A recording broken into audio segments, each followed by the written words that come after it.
पेटे वाले टोपी वाले, अहो काका काकू लवकर लवकर या आमचं नाटक बघायला. मित्रांनो, आज आपल्या देशामध्ये आपला बळीराजा हा आत्महत्या करीत आहे. आत्महत्येचं कारण म्हणजे की कर्ज. आणि असा शेतकरी फक्त कर्जामुळे आत्महत्या करीत आहे. तर अशाच एकाचा परफॉर्मन्स, ट्रू लाईफ परफॉर्मन्स आपल्या समोर सादर करत आहे Shivneri group of Samarth agriculture college Deulgaon Raja. पण त्याच्या आधी आम्ही कोण आहे हे तर तुम्हाला माहितीच असणार. माहिती आहे की नाही कोणाला? मी कुमारी समीक्षा गावरे, समर्थ कृषी महाविद्यालयाची विद्यार्थिनी आपल्या समोर सादर करणार आहे एक पथनाट्य. तर आजच्या या शेतकरी आत्महत्या या ड्रामामध्ये शेतकऱ्याचा रोल सादर करणार आहे रणजित वाघ, शेतकऱ्याच्या बायकोचा रोल सादर करणार आहे साक्षी काळे, शेतकऱ्याच्या मुलाचा रोल सादर करणार आहे साहिल तडवी. यानंतर सावकाराचा रोल सादर करणार आहे विशाल खाळे, सावकारींचा रोल सादर करणार आहे ऋतुजा मानकर. यानंतर दुकानदाराचा रोल सादर करणार आहे केतन गागरे. यानंतर प्राचार्याचा रोल सादर करणार आहे मंगेश शेवले. यानंतर बॉडीगार्डचा रोल सादर करणार आहे ऋषिकेश केकन आणि तुषार सोळंकी. यानंतर कार्यकर्त्याचा रोल सादर करणार आहे अथर्व लांबट. यानंतर बैलाचा रोल सादर करणार आहे केतन गागरे आणि अभि बराटे.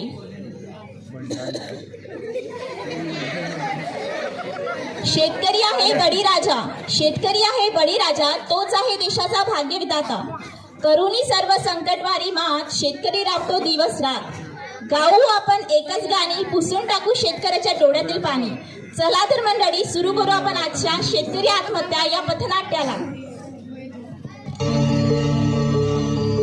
तुझ्या पायाशी कुणी सान थोर नाही, साध सुया काळजाची तुझ्या काळी जाई.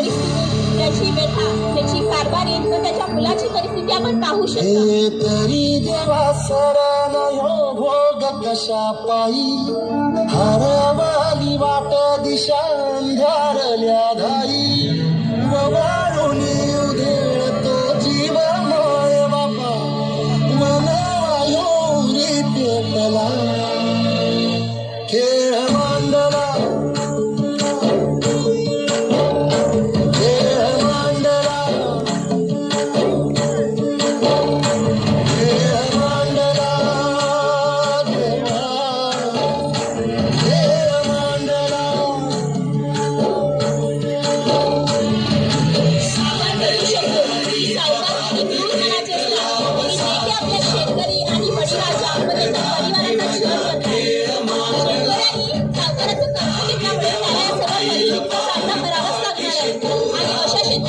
पुढे काय होईल हे आपण बघू शकता.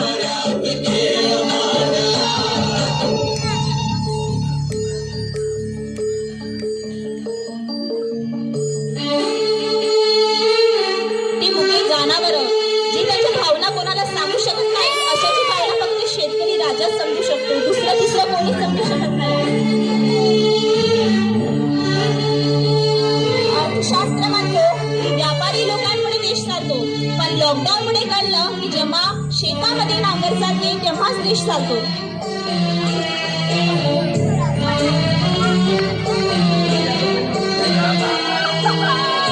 आपण बघू शकता शेतकऱ्याची परिस्थिती, त्याची व्यथा.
वडिलांची मदत करावी, थोडा का होईना पैशाचा हातभार लावावा.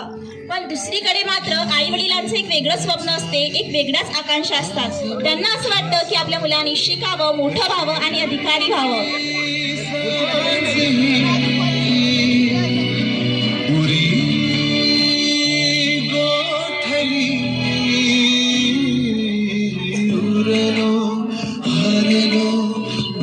झाले सोबती उरलो हरलो दुःख झाले सोबती.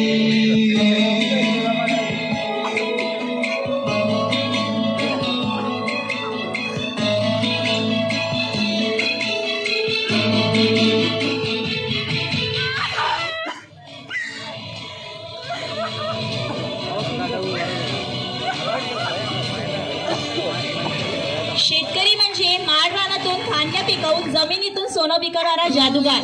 मात्र त्याची व्यथा आणि त्याच्या कष्टाची जाणीव हे फक्त शेतकऱ्याच्या घरी जन्माला आल्याशिवाय समजणार नाही. तो तिथे हा खेळ आता संपला. मी स्वतःच्या काळजावर घातलेला घाव हा रोज हातून जाळतो मी वेदनेचा. शेतकऱ्याकडे पॉइझन घेतल्याशिवाय दुसरा कोणताही पर्याय नव्हता. आपण बघू शकता. अपुलाच तो रस्ता जुना, अपुलाच तो रस्ता जुना. एकटाच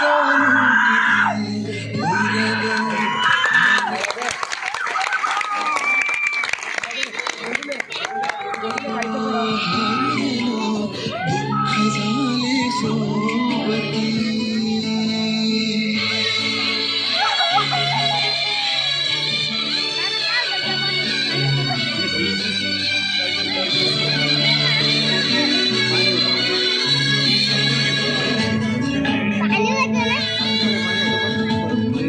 तुम्ही बघू शकता की सावकाराचं मन हे खरोखर कसं असतं.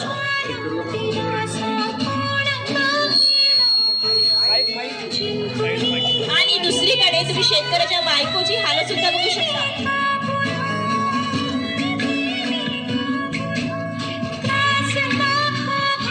खरंच नवऱ्याची साथ नसती तर तिच्या बायकोचा हा धिक्कारच केला जातो.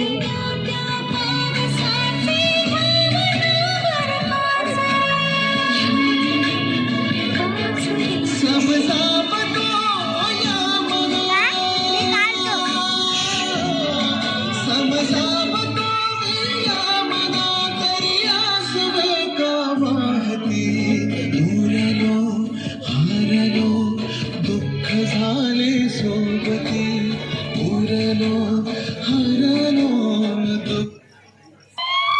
20 वर्षानंतर आपल्या आई वडिलांच्या परिस्थितीची जाणीव ठेवून जिद्द व चिकाटीने अभ्यास करून त्यांचा मुलगा आज पोलीस अधिकारी झालेला आहे.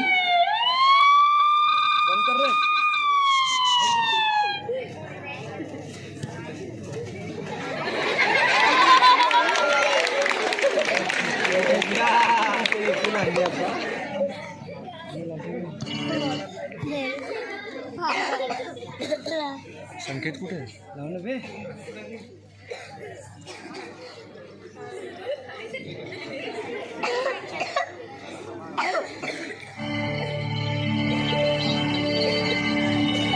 मी तयार आहे.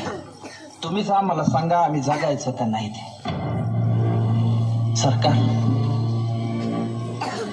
शेपूट हलवून हलवून मैस जमती पण पाठीवरचा कावळा उडत नाही. तसा आत्महत्येचा विचार आमची पाठ सोडित नाही. कोरड्या बळावानी कपाळ असणाऱ्या बायका, बिनबापाची लेकरं असल्यासारखी माळावर फिरणारी जनावर, हे सर गावाला नजर लागली म्हणून नाही झालं सरकार. गावाकडं कुणाचीच नजर गेली नाही म्हणून झालं. शिकलो नसतो तर किती सुखात राहिलो असतो. अन्यायाची जाणीवच झाली नसती. देवाचा कोप झाला असं समजून बसलो असतो अंधारात तुमच्या लाल दिव्याला हात जोडीत.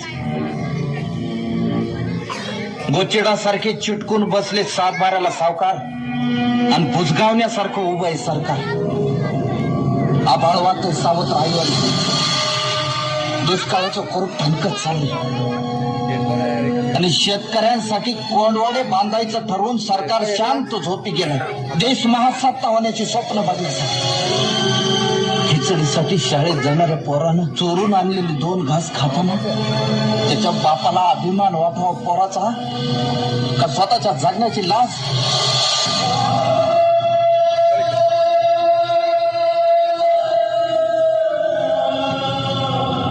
अजून अंत पाहू नका सरकार. शेताचा मसरवटा झालेला आहे. ज्या दिवशी शेतमालाला भाव मिळत नाही म्हणून उभं पीक जाळतो आम्ही, त्या दिवशी तुमच्या नावानं सुतकच पाळतो आम्ही.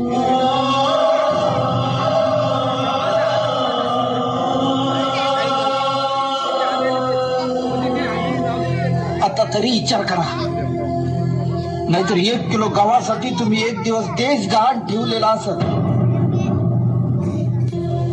आत्महत्या आणि हिंसा